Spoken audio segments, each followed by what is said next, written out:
I'd like to go to Martin Breckbill, MMR, for his scratch building a car. Martin, welcome. Good evening, Jim.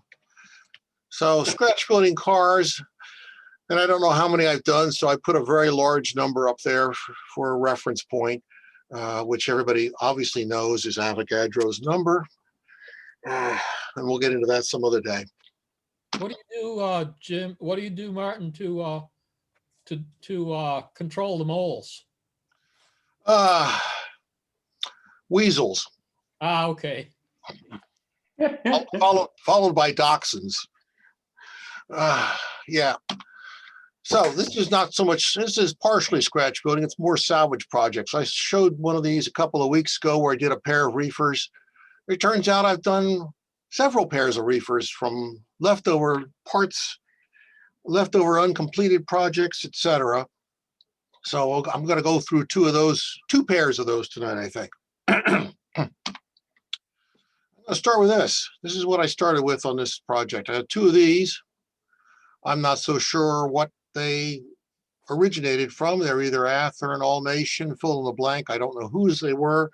I do like the nice piece of plywood that's sandwiched in the middle to support the milled roof section, which I'm not so sure really needed that support, but be that as it may, I left it there because it's too much trouble to take back out. 20 years from now, someone will hear it rattling around inside probably.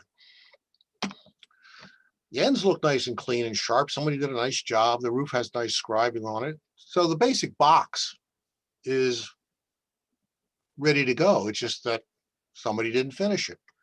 And you can find stuff like this at train shows all the time. It's usually on underneath the table for a small fee or a small price tag on it because they probably think it's not sellable. But this is where I have more fun because it's a blank slate effectively for me to finish. So quick and easy. We built a couple of doors each side, some scribe siding walls, start putting in some underbody. You can see this is one of those interesting points where I failed to put I couldn't put in, put in the train line. So I had to actually notch it, drop the train line in and patch it over, put the needle beams in, bolsters in, that holds everything in place. And we're going to go fast forward a bit on these cars because I have two pair to do. So we just throw all the detail parts on, ladders. Those are laser cut ladders. I've forgotten whose they are, but they're laser cut ladders. You put them together, they're rather nice. The usual parts. These are All-Nation reefer parts. I actually had several packs of them laying around, so what a good time to use them. These are really nice styrene pieces. Some of the last ones of those I have. These reefer hatches. So I have an open pair and a closed pair. We have just basic strip wood for roof walk. Let's see if we got a picture from the end. Well, no, we don't have a picture from the end. But there's an underbody in here with a full K-brake system and a queen post and the truss rods and the brake wheel on the end and all the good parts, which you've seen too many times for the last 3 months. So we do fast forward to the very end. On this car, I have actually built two of these. I think this is number 6. I think the other one's number 8. And what's really interesting about these cars, I liked about these cars more than anything, were the Clover House dry transfers. I don't know, maybe sometime I should just do a segment on how to apply drag transfers, though I'm not entirely sure I'm really qualified. But this is let's see, we've got white, we've got black, we've got yellow, and we've got a little bit of red. So this is actually 4 different layers of dry transfers that you apply, and you seal each layer before applying the next layer. They're pretty easy to do. They pretty much align where you think they're going to align. You just look at the template that comes with the set from Clover House and apply it to the car and use your burnishing tool. And if you want, you can actually go back and push these down into the scribe siding. I do that sometimes, not always. There's the other side of number 6. There's number 8. And the other side of number 8. And I've forgotten what color this paint is. It was a bottle of Floquil with some sort of a blue-green. If I remember correctly, it was a bottle of Floquil blue-green, something or other without a label on it, in fact. And I thought, what a golden opportunity to use up that bottle of paint and not be troubled with it again. Uh, Oddly enough, on these cars, I even put on a pair of both sets, I think. Yes, Fox trucks again, just trying to give a little different visual to when these cars go rolling by. Instead of all the arch bars and Andrews trucks, every now and then something different goes by.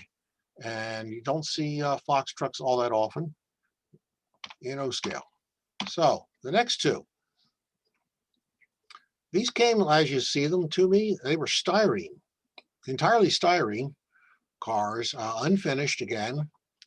You can see someone started scribing in a door here and here. Uh, Pretty well done cars. Pieces are missing, pieces are unfinished. Came with couplers on the one, which is a bonus. And somebody, it's unusual, we have a hex Philister head mounting screw for the trucks.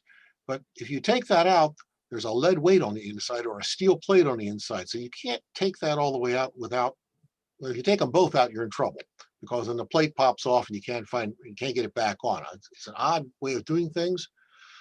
Not that something I've ever seen before, but I figured it out before I put loosened both set screws out of that. Roof on these, it's actually pretty decent. There's a nice gap here at each end for our hatches. And once we get our roof walk on here, you will know there are a couple pieces missing. Well, it's just styrene. You measure how thick it is, how wide it is. If you don't have it in your box of styrene, you cut it from some sheet styrene to shape and length and put it in place. It's not a big deal. The ends are pretty fair again. Nothing too heinous here. Nice to see couplers. Don't have to go buy a set of couplers to finish these two cars. Well, this one car. Okay, so put in a whole underbody on both of these cars, K-brake and everything. And since you could actually get into this, actually have holes in the side so I can run the train line through it and put the levers in, put the supports in to hold it. These are actually steps from Q-Car, which I pulled out of my traction parts, but they seem to be the right steps for the car at the time. These are styrene steps that I tried to use and tried to weld them to this styrene. And I think they're actually Delrin, and they didn't stay for anything. I actually ultimately replaced those with brass at the end of the day, but I don't think you'll see a picture of that here. That's one of the problems with some of these parts. Sometimes they're Delrin, and Delrin is very difficult to get really tightly bound to anything, particularly styrene. Even using CA and goo mixed together, that would hold it, be stiff, and you just brush against it, and it would be brittle, and they'd pop right off. So I would love to have just nice sets of stirrup steps that were just styrene instead of Delrin, scale. Well, the standard stuff on these on the sides, we have more All Nation reefer door hardware, some nice basic grab irons. These ladders are actually nice Chooch products, which I don't think you can get anymore, unfortunately. Or if you can, you have to buy them through Walthers now, because Chooch was picked up by Walthers. And you can see these are nice little steps. They actually have a little bit of a sprue in here, so they actually get mounted into the styrene. You drill a hole and drop them in, and they're actually pretty secure. Okay, so on to the end.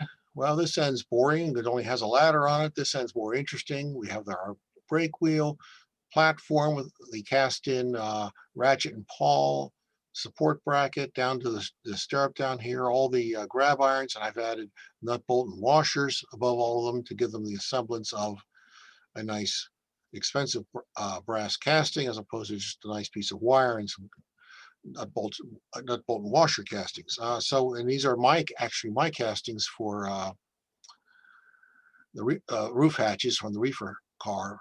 I actually have some molds for these, and so I've probably cast up 10 or 20 sets of them, thinking someday I'll probably use them. One of those things about when you're doing resin casting is You might as well just pour it all now and get it used up because it's going to go bad sitting in a bottle. So bring out every mold you've got and make lots of parts. You'll use them someday. Or actually you could share them with some friends or sell them off. And there's another view for the same thing. You can see a better view of how those sit on there. They're actually supported underneath here with another piece of styrene to hold that in place. So it bridges over. And these are the roof walk castings are from Berkshire Valley, which unfortunately are no longer available. So you have to make do with whatever you can get there. Grantline makes nice roof walk supports in at least 2 different versions. And back to more dry transfers. So brine tank refrigerators from the Eastern Refrigerator Dispatch. So this is number 504, both sides of it. And just a can of paint, spray paint. Top is just a can of black paint. There's black on the bottom. Just take it outside and carefully spray without getting all over everything.